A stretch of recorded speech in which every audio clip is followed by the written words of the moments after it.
ಚಿಂದಿ ಉಡಾಯಿಸೋ ಖಾರ ಬಣ್ಣ ರುಚಿಯನ್ನು ನೀಡುತ್ತದೆ. ಮೆಣಸಿನ ಪುಡಿ ಚಿಂದಿ ಉಡಾಯಿಸೋ ಖಾರ ಬಣ್ಣ ರುಚಿ. ಕತಾರ್ ಮೇಲೆ ಇರಾನ್ ದಾಳಿ ಭಾರತೀಯರಿಗೆ ಆತಂಕ ಸೃಷ್ಟಿಯಾಗ್ತಾ ಇದೆ. ನೋಡಿ, ಕತಾರ್ನಲ್ಲಿ 8 ಲಕ್ಷ ಭಾರತೀಯರಿದ್ದಾರೆ. ಈ 8 ಲಕ್ಷ ಭಾರತೀಯರಿಗೆ ಇದೀಗ ಭೀತಿ ಶುರು ಆಗಿರೋದು. ಕತಾರ್ ಮೇಲೆ ಅಟ್ಯಾಕ್ ಆಗ್ತಾ ಇದ್ದಂತೆ ಭಾರತ ಅಲರ್ಟ್ ಆಗ್ತಾ ಇದೆ. ಸುರಕ್ಷಿತವಾಗಿ ಮನೆಯಲ್ಲೇ ಇರುವಂತೆ ಕೇಂದ್ರ ಸೂಚನೆ ನೀಡ್ತಾ ಇದೆ. 8 ಲಕ್ಷ ಕತಾರ್ ಭಾರತೀಯರಿಗೆ ಕೇಂದ್ರ ಈ ಒಂದು ಸೂಚನೆಯನ್ನ ನೀಡ್ತಾ ಇರುವಂಥದ್ದು. ಸೊ ಕತಾರ್ ಮೇಲೆ ಅಟ್ಯಾಕ್ ಆಗುತ್ತೆ ಅನ್ನೋದನ್ನ ನಿನ್ನೆ ಮೊನ್ನೆ ತನಕ ಗೆಸ್ ಮಾಡಿರಲಿಲ್ಲ. ಯಾವಾಗ ಕತಾರ್ ಮೇಲೆ ರಾತ್ರೋರಾತ್ರಿ ಅಟ್ಯಾಕ್ ಆಯಿತೋ ಸಹಜವಾಗಿ ಒಂದು ಭಯ ಅನ್ನೋದಂತೂ ಇದ್ದೇ ಇರುತ್ತೆ. 8 ಲಕ್ಷ ಭಾರತೀಯರು ಕತಾರ್ನಲ್ಲಿದ್ದಾರೆ. ಹಾಗಾಗಿ ಆತಂಕ ಶುರುವಾಗ್ಬಿಟ್ಟಿದೆ. ಅಲರ್ಟ್ ಆಗಿರಿ, ಎಚ್ಚರಿಕೆಯಿಂದ ಇರಿ ಅನ್ನುವಂಥ ಸೂಚನೆಯನ್ನು ಕೇಂದ್ರ ನೀಡ್ತಾ ಇರೋದು. ಅಗತ್ಯ ಬಿದ್ದಲ್ಲಿ ಭಾರತೀಯರ ರಕ್ಷಣೆಗೆ ಯಾವಾಗಲೂ ಭಾರತ ಸಿದ್ಧವಾಗಿರತ್ತೆ. ಈಗ ಸದ್ಯಕ್ಕೆ ಮನೆಯಲ್ಲೇ ಇರಿ, ಎಲ್ಲೂ ಹೊರಗಡೆ ಹೋಗಬೇಡಿ ಅನ್ನುವಂಥ ಸೂಚನೆಯನ್ನು ನೀಡಲಾಗಿದೆ. ಸಹಜವಾಗಿ ಕೆಲವು ಭಾರತೀಯರಿಗೆ ವಾಪಸ್ ತಾಯ್ನಾಡಿಗೆ ಬಂದ್ಬಿಡೋಣ ಅಂತ ಈಗ ಆಲ್ರೆಡಿ ಅನಿಸಿರುತ್ತೆ. ಯಾಕಂದರೆ ಇದು ತುಂಬ ದಿನದಿಂದ ನಡೀತಾ ಇದೆ, 10 ದಿನದಿಂದ ನಡೀತಾ ಇದೆ. ಎಲ್ಲದ್ರ ಬಗ್ಗೆ ತಿಳ್ಕೊಂಡಿರ್ತಾರೆ. ಇಮಿಡಿಯೇಟ್ ಆಗಿ ಸಡನ್ ಆಗಿ ಅದು ಕತಾರಿಗೆ ಶಿಫ್ಟ್ ಆಗ್ತಾ ಇದೆ, ಅಥವಾ ಕತಾರ್ ಮೇಲೆ ರಾತ್ರೋರಾತ್ರಿ ಅಟ್ಯಾಕ್ ಆಗಿದೆ. ಎಲ್ಲಿ ನೋಡಿದ್ರೂ ಶಬ್ದ, ಬೆಂಕಿ ಹೊತ್ತು ಉರಿತಾ ಇದೆ, ಮಿಸೈಲ್ಗಳ ಅಟ್ಯಾಕ್ ಆಗಿದೆ ಅಂತ ಅಂದಾಗ ಅವ್ರಿಗೊಂದು ಭಯದ ವಾತಾವರಣ.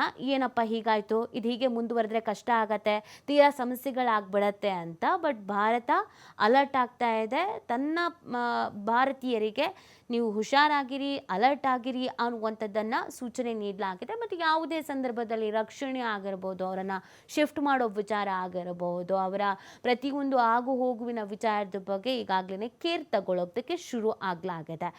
ಮಾಹಿತಿಯನ್ನು ನೀಡ್ತಾ ಇದ್ದಾರೆ, ಮನೆಯೊಳಗಡೆ ಇರಿ, ಯಾರು ಹೊರಗಡೆ ಬರಬಾರ್ದು ಅಂತ. ಸದ್ಯ ಕತಾರಲ್ಲಿನ ಪರಿಸ್ಥಿತಿ ಕೂಡ ಇದೀಗ ಬಿಗಡಾಯಿಸ್ತಾ ಇರುವಂಥದ್ದು. ಆತಂಕದ ವಾತಾವರಣ ನಿರ್ಮಾಣ ಆಗ್ತಾ ಇದೆ.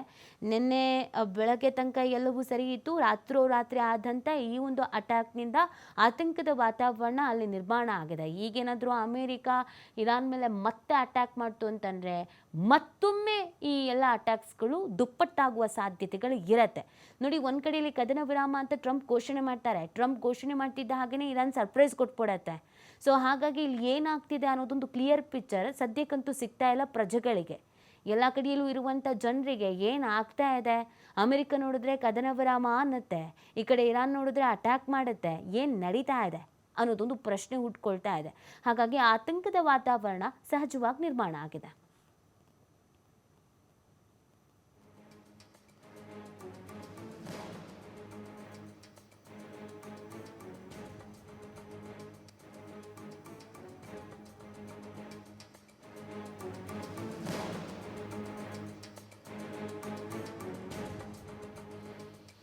ಎಂಟು ಲಕ್ಷ ಭಾರತೀಯರು ಕತಾರ್ನಲ್ಲಿದ್ದಾರೆ. ಸೊ ಆ 8 ಲಕ್ಷ ಭಾರತೀಯರು ಕೂಡ ಈಗ ಆತಂಕಕ್ಕೆ ಒಳಗಾಗಿರ್ತಾರೆ. ಈ ಥರದೊಂದು ಪರಿಸ್ಥಿತಿ ನಿರ್ಮಾಣ ಆಗಿರುವಂಥ ಹಿನ್ನೆಲೆಯಲ್ಲಿ. ಬಟ್ ಭಾರತ ಈಗಾಗಲೇ ಅಲರ್ಟ್ ಆಗಿದ್ದು ಆತಂಕ ಪಡುವಂಥ ಅವಶ್ಯಕತೆ ಇಲ್ಲ. ಎಂಥದ್ದೇ ಸಂದರ್ಭ ಆದ್ರೂ ಕೂಡ ನಿಮ್ಮ ಜೊತೆಗೆ ನಾವು ಇರ್ತೀವಿ ಅನ್ನುವಂಥದ್ದನ್ನು ಕೂಡ ಹೇಳ್ತಾ ಇದೆ. ಹಾಗೆಯೇ ಅಲರ್ಟ್ ಆಗಿರುವಂತೆ ಸೂಚನೆಯನ್ನು ಕೂಡ ನೀಡಲಾಗ್ತಾ ಇದೆ.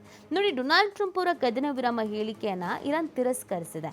ನಾವು ಕದನ ವಿರಾಮ ಘೋಷಿಸಿ ಇಲ್ಲ, ಟ್ರಂಪ್ ಹೇಳಿಕೆ ಸತ್ಯ ಅಲ್ಲ ಅಂತ ಇರಾನ್ನ ವಿದೇಶಾಂಗ ಸಚಿವ ಮೊಹಮ್ಮದ್ ಅಗರ್ಚಿ ಸ್ಪಷ್ಟಪಡಿಸಿದ್ದಾರೆ. ಅಲ್ಲಿಗೆ ಈ ಯುದ್ಧ ನಿಂತಿಲ್ಲ ಅನ್ನೋದಂತೂ ಕನ್ಫರ್ಮ್ ಆಗ್ತಾ ಇದೆ. ಬಟ್ ಇದು ಎಲ್ಲಿಗೆ ಹೋಗಿ ನಿಲ್ಲುತ್ತೆ ಅನ್ನೋದೊಂದು ಪ್ರಶ್ನೆ ಹುಟ್ಕೊಳ್ತಾ ಇದೆ. ಈಗಾಗಲೇ ಬೇರೆ ಬೇರೆ ಪ್ರದೇಶಗಳಲ್ಲೂ ಕೂಡ ಅಟ್ಯಾಕ್ಸ್ಗಳು ಆಗ್ತಾ ಇರುವಂಥ ಹಿನ್ನೆಲೆಯಲ್ಲಿ ಇದರ ತೀವ್ರತೆ ಮತ್ತಷ್ಟು ಹೆಚ್ಚಾಗುವ ಸಾಧ್ಯತೆ ಇದೆ. ಅಮೆರಿಕ ಅಲರ್ಟ್ ಆಗ್ತಾ ಇದೆ. ತನ್ನ ಪ್ರಜೆಗಳಿಗೆ ಬಂಕರ್ಗೆ ಹೋಗಿ ರಕ್ಷಣೆಯನ್ನು ಪಡ್ಕೊಳ್ಳಿ ಅನ್ನುವಂಥ ಸೂಚನೆಯನ್ನು ನೀಡಿದೆ. ತನ್ನ ವಾಯುನೆಲೆ, ನೌಕಾನೆಲೆ, ಹಾಗೆಯೇ ಸೇನಾ ನೆಲೆ ಇವುಗಳಿಗೂ ಕೂಡ ಎಚ್ಚರಿಕೆಯನ್ನು ನೀಡಲಾಗಿದೆ. ಬಹಳ ಹುಷಾರಾಗಿರಬೇಕು, ಅಲರ್ಟ್ ಆಗಿರಬೇಕು ಅಂತ ಕೆಲವೊಂದಷ್ಟು ನಿರ್ಧಾರಗಳನ್ನು ತೆಗೆದುಕೊಳ್ಳಲಾಗಿದೆ. ಕದನ ವಿರಾಮ ಪ್ರಸ್ತಾಪವನ್ನು ಇರಾನ್ ಸ್ವೀಕರಿಸೋಕೆ ಇದೀಗ ನಿರಾಕರಿಸಿರೋದ್ರಿಂದ ಸಹಜವಾಗಿ ಢವ ಹೆಚ್ಚಾಗ್ತಾ ಇದೆ.